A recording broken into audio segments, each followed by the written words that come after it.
નમસ્કાર વિદ્યાર્થી દોસ્તો,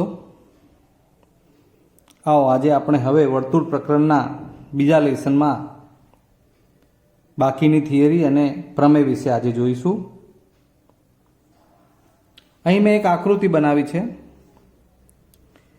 આ આઈ કેન્દ્રવાળું જે વર્તુળ છે,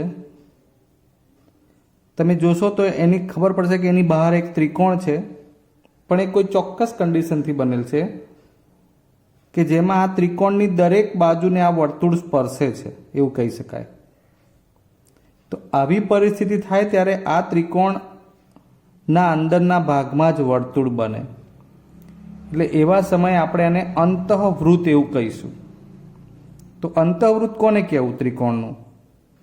તો કે જે વર્તુળે ત્રિકોણની ત્રણેય બાજુને સ્પર્શે તેને ત્રિકોણનું અંતઃવૃત્ત કહેવાય.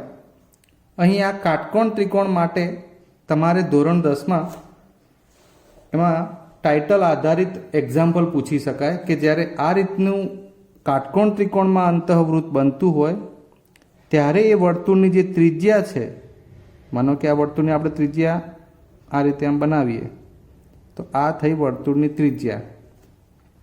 તો એ ત્રિજ્યા શોધવાનું સૂત્ર આર, જેને આપણે અંતઃ ત્રિજ્યા કહીશું.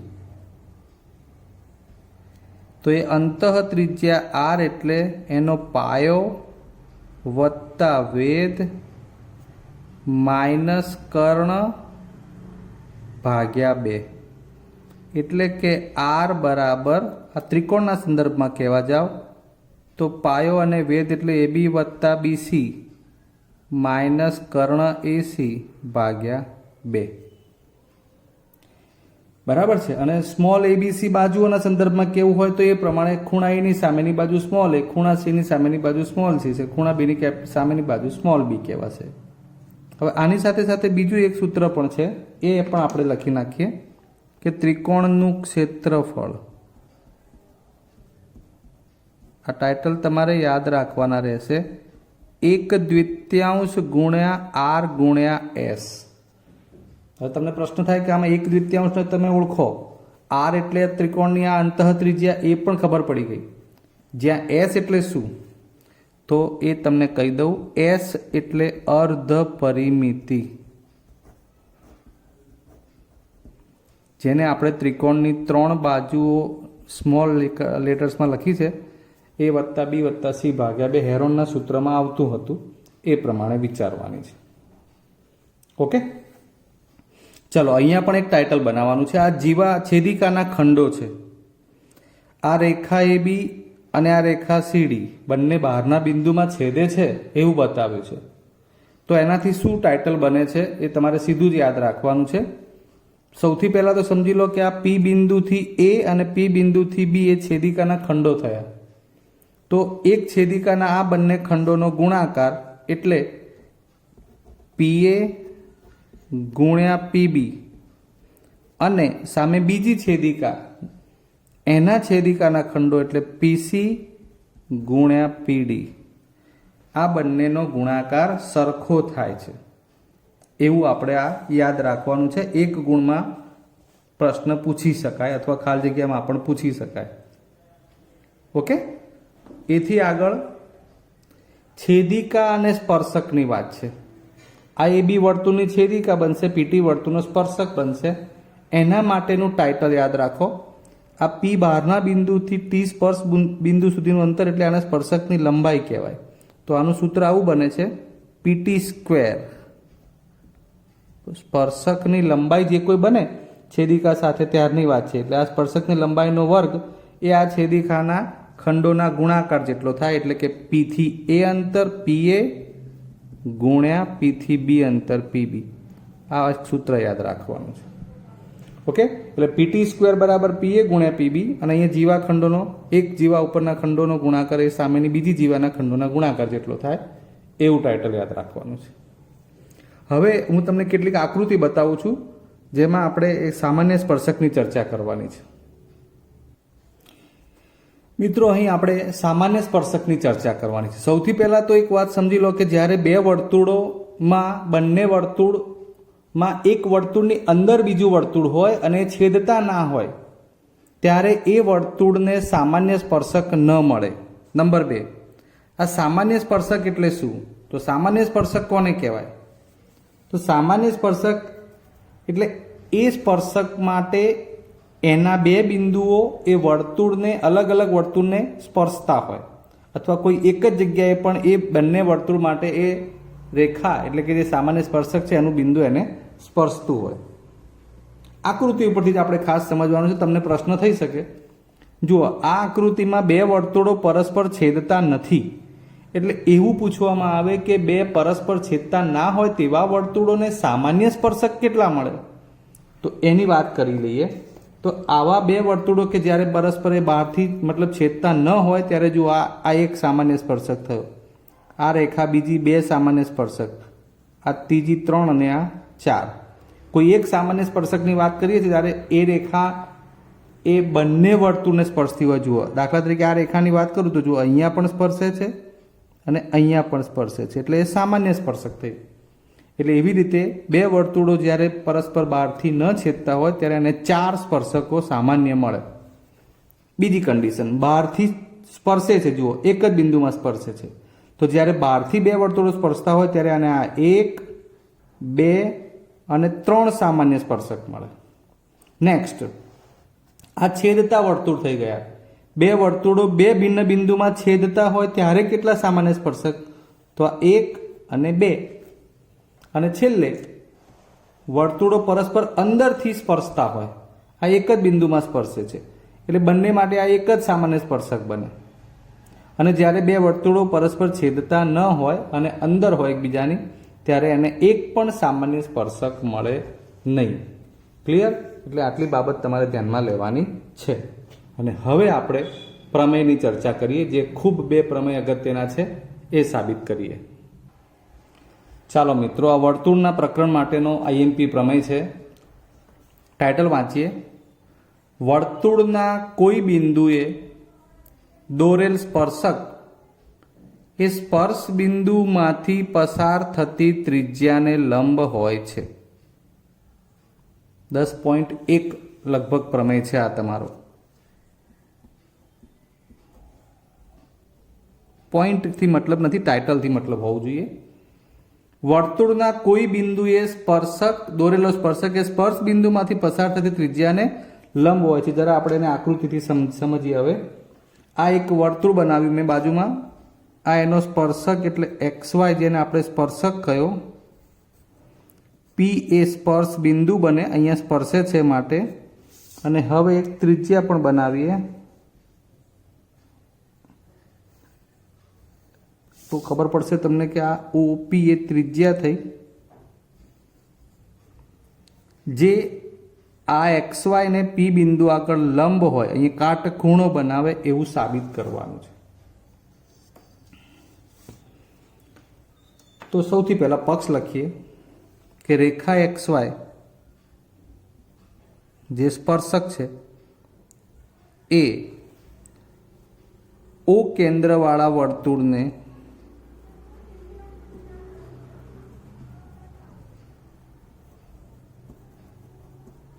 ક્યાં? P બિંદુએ સ્પર્શે છે.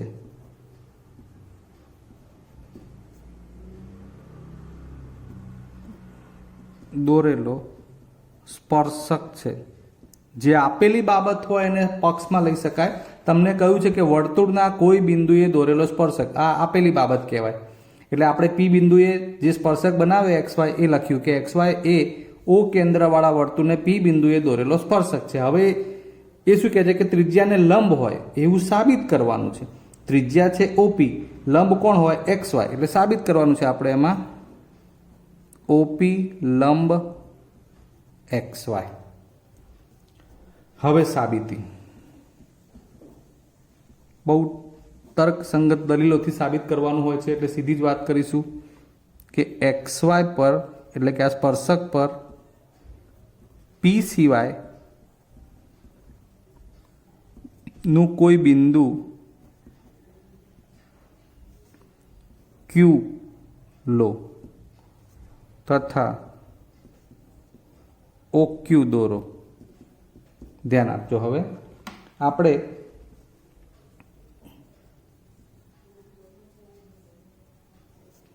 આ ક્યુ બિંદુ લીધું, બરાબર છે, ક્યાં?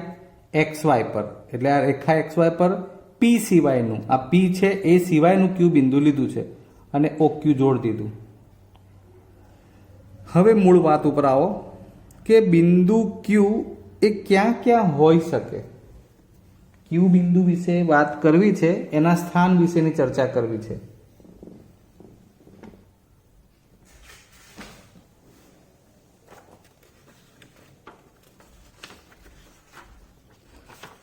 જો આ રીતે આપણે એવું વિચારીએ કે આ ક્યુ બિંદુ અહીંયા વચ્ચે હોત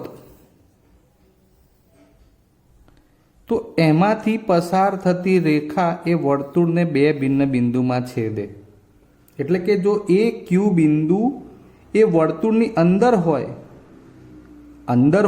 અને આપણે એવું કહ્યું છે કે રેખા એક્સ વાય ઉપર જ છે, એટલે રેખા તો વિચારવી જ પડે આમ. એટલે રેખા એક્સ વાય ઉપર પણ રાખવું હોય અને વર્તુળની અંદર પણ એને વિચારવું હોય તો એવું આવી આકૃતિ બને કે એટલે કે વર્તુળને બે ભિન્ન બિંદુમાં છેદે.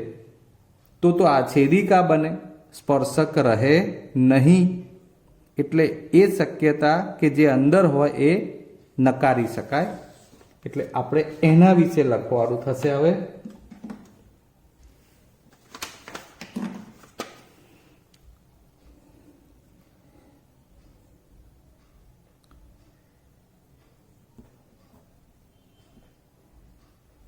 જો બિંદુ ક્યુ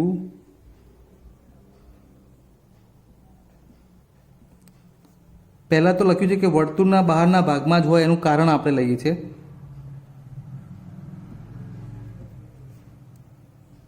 બહારના ભાગમાં જ હોય. મેં તમને અંદરના ભાગ માટે સમજાવ્યું છે એટલે હવે ખબર પડવી જોઈએ. જો લઈ લખીએ બિંદુ ક્યુ એ વર્તુળના બહારના ભાગમાં જ હોય. કેમ એવું? તો અંદરના ભાગમાં હોય તો શું થાય છે? છેદિકા બને છે. કારણ કે જો તે એટલે કે બિંદુ ક્યુ એ વર્તુળના અંદરના ભાગમાં હોય અથવા વર્તુળ પર હોય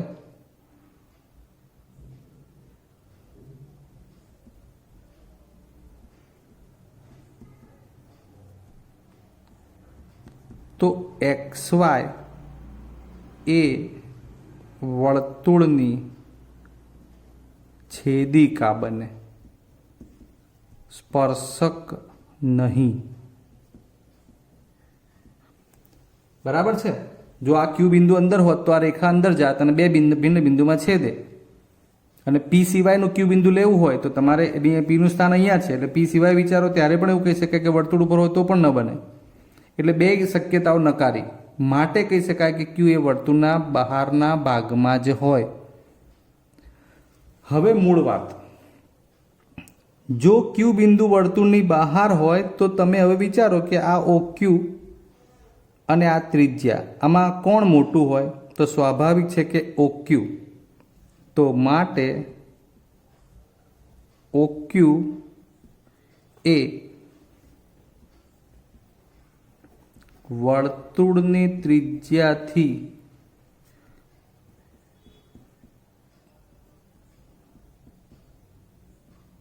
મોટી હોય. આમ ઓ ક્યુ ગ્રેટર દેન ઓપી, જ્યાં ઓપી એ શું છે? ત્રિજ્યા. હવે બહુ જ અગત્યની બાબત જે હું તમને દોરીને સમજાવું. ખાસ મિત્રો, તમે જાણતા હોવા જોઈએ કે જ્યારે કોઈ બિંદુમાંથી આ રેખા ઉપર આ જેટલા પણ બિંદુઓ છે એ બધા બિંદુઓ ઉપર જ્યારે રેખાખંડ વિચારવામાં આવે ને, આ બહારનું બિંદુ જ આપણે ઓ લીધું, એમાંથી આ રેખા એલ ઉપર આવી રીતે રેખાખંડ વિચારીએ ને તો એમાંથી આ જે કાટખૂણો બનતો રેખાખંડ છે ને એનું માપ આ બધા જ બાકીના રેખાખંડ કરતાં કેવું હોય? સૌથી નાનું હોય. સૌથી નાનું હોય. હું ફરીવાર રિપીટ કરું છું કે આ બહારના બિંદુમાંથી આ રેખા ઉપર બધા જેટલા પણ રેખાખંડો વિચારીએ છીએ એમાં આ જે લંબ રેખાખંડ, હું શબ્દ બોલ્યો લંબ, આ લંબ રેખાખંડનું માપ સૌથી નાનું હોય. તો આપણે ઉલટું વિચારવાનું છે કે જો આ સૌથી નાનો રેખાખંડ બનતો હોય આ બાકીના રેખાખંડની કમ્પેરમાં, તો એનો મતલબ કે આ લંબ હોય. અને એ પરિસ્થિતિ હવે આપણી પાસે છે. આપણે અહીંયા ચેક કરીએ. OQ અને એવા Q કોઈ પણ જગ્યાએ હોય, અહીંયા હોય, અહીંયા હોય, અહીંયા હોય, અહીંયા હોય કે અહીંયા હોય. OQ જેટલા પણ રેખા એટલે કે OQ ટાઈપના જે રેખાખંડ આમ વિચારો તમે, તો આ બધા જ રેખાખંડોની કમ્પેરમાં OP એ નાનું જ હશે અને માટે કહી શકાય કે અહીં આ P બિંદુ આગળ કાટખૂણો રચાશે. આ કન્સેપ્ટ છે. તો હવે એના માટે લખવું પડશે કે આ હકીકત XY રેખા પરના P સિવાયના કોઈ પણ બિંદુ Q માટે સાચી છે. આથી OP આવા OQ રેખાખંડોની કમ્પેરમાં OP સૌથી નાનું થયું એમ કહે છે. આપણે Qનું સ્થાન અહીંયા વિચાર્યું છે, પણ અહીંયા વિચારો, અહીંયા વિચારો, અહીંયા વિચારો, અહીં વિચારો, તો દરેક વખતે OQ કરતાં OP નાનું જ બને છે. એટલે કહે છે કે P સિવાયના કોઈ પણ Q બિંદુ માટે દર વખતે OP એટલે કે આ OP નાનું જ રહે છે એમ વાત છે. આથી OP એ એટલે કે ત્રિજ્યા એ O બિંદુથી અહીંથી રેખા XY પરનું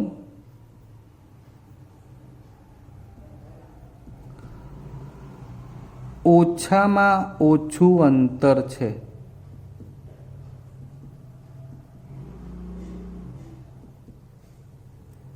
માટે OP એ XY ને લંબ છે. બહુ અગત્યની વાત કરી, આ લંબ છે. અને માટે તમારી આ સાબિતી થઈ ગઈ OP લંબ XY. OP લંબ XY ક્લિયર. એટલે મૂળ બાબત ફરીવાર ચર્ચા કરી દઈએ કે PQ બિંદુ બહાર જ કેમ હોય, તો અંદર હોય તો એમાંથી પસાર થતી રેખા એ છેદિકા બને છે. રેખાની ઉપર P સિવાય બિંદુ આપણે લેવા જઈએ એટલે Q બિંદુ P ની સ્થાન તો લઈ ન શકે. માટે અંદર કે વર્તુળ ઉપર હોય એવી શક્યતા નકારી શકાય. માટે Q બિંદુ એ વર્તુળનું બહારનું બિંદુ બને છે.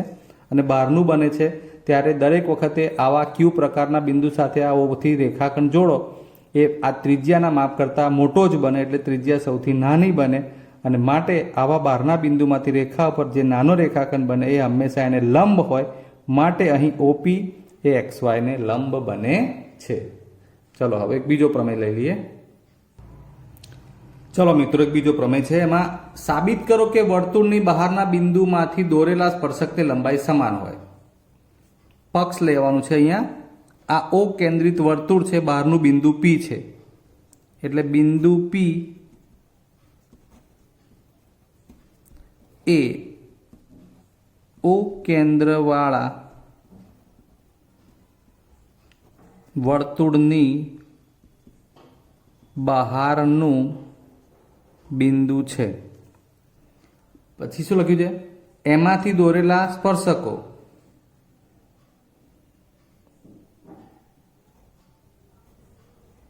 PQ અને PR એ ઓમાંથી દોરેલા સ્પર્શકો છે. હવે ધ્યાન આપજો, આ આપેલી બાબત થઈ કે બહારના બિંદુમાંથી દોરેલા સ્પર્શક PQ અને PR એની લંબાઈ સમાન હોય એવું લાવવાનું છે. એટલે તમને એ ખબર હોવી જોઈએ પહેલાં કે સ્પર્શકની લંબાઈ એટલે શું. તો P થી Q એ આ સ્પર્શકની લંબાઈ છે. એ રીતે P થી R એ આ સ્પર્શકની લંબાઈ છે, જે આપણે સાબિત કરવાનું છે કે સમાન હોય. એટલે સાધ્ય શું બને? PQ બરાબર PR. PQ બરાબર PR. નાવ સ્ટાર્ટ. સાબિતી માટે જોઈએ હવે. સૌથી પહેલા તો આપણે રેખાખંડ જોડ્યા તો એ બતાવી દઈએ. ઓપી, ઓક્યુ અને ઓઆર જોડો.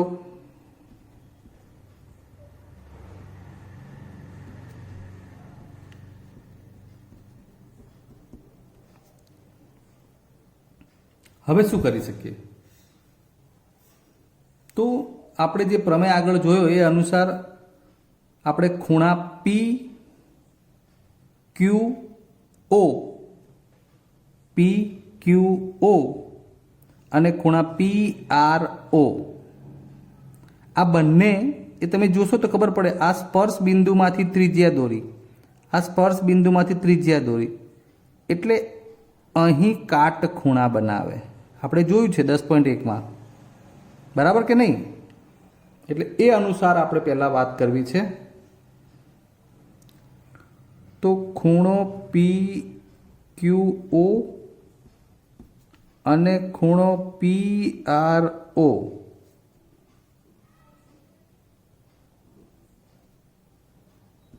અનુક્રમે ક્યુ અને આરમાંથી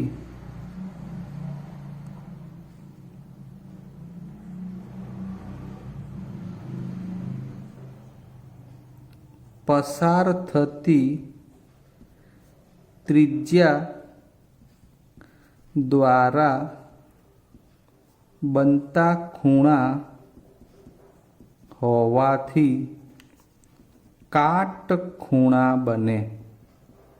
આ આપણે એક સમજૂતી આપી દીધી પહેલાં કે અહીં કાટખૂણા કેમ બનાય, તો આગળ જે આપણે પ્રમેય જોયો એ અનુસાર. હવે આપણું કામ સરળ. હવે આપણે બે ત્રિકોણ અલગ પાડી દઈએ. ત્રિકોણ ઓક્યુપી અને ત્રિકોણ ઓઆરપી. ધ્યાન આપજો. આ રહ્યો ત્રિકોણ ઓક્યુપી ઉપરનો, ઓઆરપી નીચેનો. આમાં કેટલી બાબતો સરખી છે એ ચેક કરવાની છે. તો સૌથી પહેલાં તમે જોઈ શકો છો ત્રિજ્યા સરખી જ હોય એક જ વર્તુળની, એટલે આ ઓક્યુ બરાબર ઓઆર.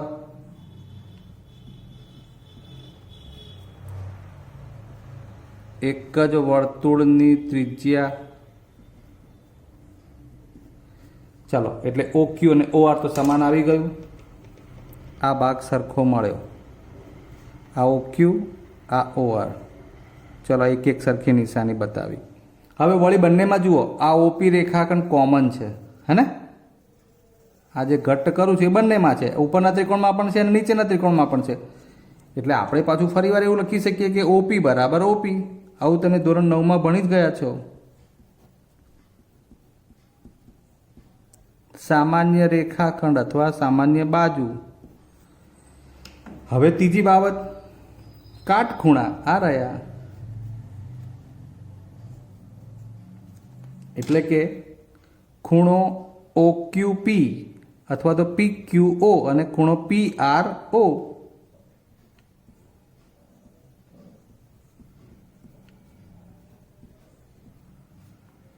બરાબર, કાટખૂણા.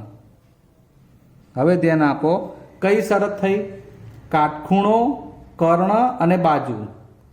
એટલે કાકબા, એકરૂપતાની કાકબા શરત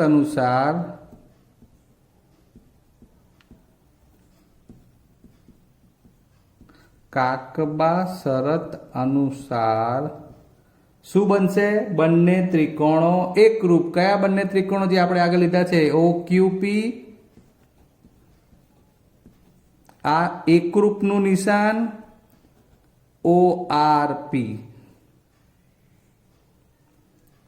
અને માટે સીપીસીટી અનુસાર કહી શકાય આપણને જે જોઈએ છે તે પીક્યુ અને પીઆર સમાન લાવવાના હતા. જુઓ, પીક્યુ એટલે બીજું ત્રીજું, પીઆર બીજું ત્રીજું.